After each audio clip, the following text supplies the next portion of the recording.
Let's go live to our correspondent, Nicholas Haak. He's joining us from Marrakesh. What's happening where you are, Nick? Now, joining me now is Abu Idrees from Birmingham. He's a tourist that was stuck in Imlil, which is the epicenter of where the earthquakes striked.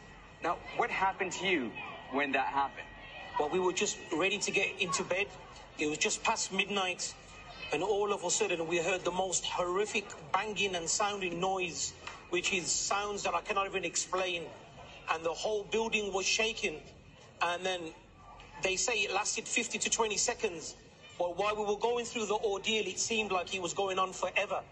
And screams and everything. But alhamdulillah, all praise to Allah, the building did not drop, which allowed us to leave out the building, alhamdulillah, in safety. And everyone evacuated, went out onto the streets. Alhamdulillah. But that happened on Friday, and it took you 2 days to come to Marrakesh. That's just 75 kilometers away. Why did it take you so long to come back Because here? of the ordeal of what happened there on after. Immediately, all of the electricity was cut off. There was no internet coverage. You couldn't call anyone at all. It was just darkness.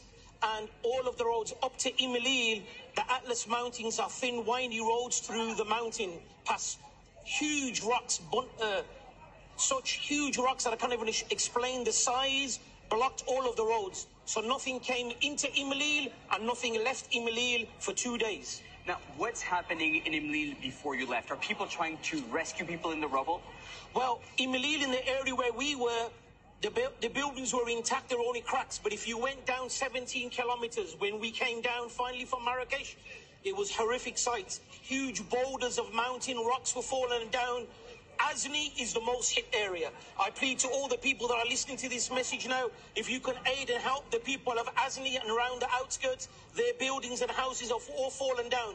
They're on the streets and they are in need of help. And their houses are in rubbles now. Abu Idrees, is there anybody there to help the population? There is, alhamdulillah. The government of Morocco are sending huge amount of aids, alhamdulillah, up into that region as well. We saw that on the way when we was coming down. We ourselves, organisation from England and Birmingham, CC Dawah, are also now in the stages of helping them and sending people over and help and aid as well. And what exactly do people need? People at this moment now, they need blankets. They need shelter because they're not staying in their homes. Even the homes which have not fallen down, people are too frightened, as you can see now here. They don't want to stay in their buildings because there are after effects as well. There are tremors that are coming after. So people are frightened to stay in the buildings. Especially in the Azni area, they are in need of tents. They are in need of food. And likewise, they are in need of blankets because it's very cold in that Atlas region.